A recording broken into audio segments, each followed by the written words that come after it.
Bonjour, dans notre précédente leçon, nous avons vu les différentes formes et utilisations de do en tant que verbe et auxiliaire. Nous avons vu que do en tant que verbe veut dire faire. En tant qu'auxiliaire, il sert à poser des questions et former des négations.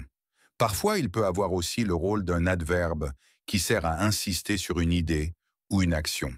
Exemple, I do want to learn English, qui veut dire en français « je veux vraiment apprendre l'anglais ». Dans ce cas, do n'est ni un verbe ni un auxiliaire, mais plutôt un adverbe qui veut dire vraiment. Dans cet exemple, il sert à insister et renforcer l'idée de vouloir apprendre l'anglais. Donc do est très important et très utilisé en anglais en tant que verbe, auxiliaire et adverbe.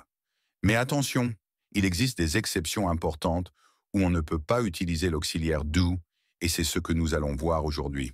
C'est parti. Tout d'abord, pourquoi on ne peut pas toujours utiliser l'auxiliaire do?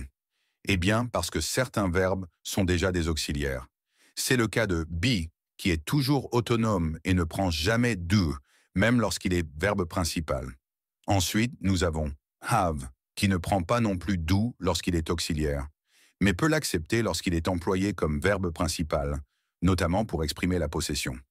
Et enfin, les verbes modaux, appelés également auxiliaires de modalité, can, could, may, might, must, shall, should, will, would, qui forment eux-mêmes les phrases interrogatives et négatives sans do.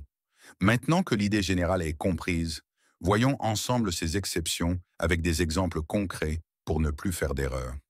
Commençons par be. Eh bien, be est un cas très particulier en anglais. Il refuse totalement do, que ce soit en tant qu'auxiliaire ou en tant que verbe principal. Dans le premier exemple, pour dire « Es-tu heureux ?», on dit simplement « Are you happy ?». On ne peut pas dire « Do you be happy ?». Et dans le deuxième exemple, pour dire « Elle est en retard », on dit simplement « She is late ». On ne peut pas dire « She does be late ». Ce qu'il faut retenir, c'est que be est un auxiliaire autonome qui n'a jamais besoin de do, même lorsqu'il est utilisé comme verbe principal. Ensuite, passons à have en tant qu'auxiliaire. Lorsque have est utilisé comme auxiliaire, on ne lui rajoute jamais do. Exemple, pour dire « As-tu vu ce film ?» On dit « Have you seen this movie ?» On ne peut pas dire « Do you have seen this movie ?» Et dans le deuxième exemple, pour dire « Elle n'a pas fini son travail », on dit « She hasn't finished her work ». On ne peut pas dire « She doesn't have finished her work ». Dans cette partie, ce qu'il faut retenir, c'est que have n'accepte pas do lorsqu'il est utilisé comme auxiliaire. Ensuite, voyons to have lorsqu'il est utilisé comme verbe principal exprimant la possession. Dans ce cas-là, on peut utiliser do pour poser une question ou former une négation. Exemple, pour dire « As-tu un stylo ?», on peut employer do en disant « Do you have a pen ?»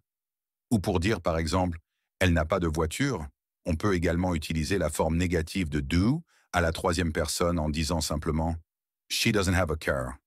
Donc ce qu'il faut retenir, c'est que si to have exprime la possession, alors do peut être utilisé, surtout en anglais américain. Et enfin, nous allons parler des verbes modaux, appelés aussi auxiliaires de modalité. Can, could, may, might, must, shall, should, will, would, qui sont déjà des auxiliaires. Ils fonctionnent seuls et ne prennent jamais do. Exemple, pour dire « Peux-tu nager ?» on dit simplement « Can you swim ?»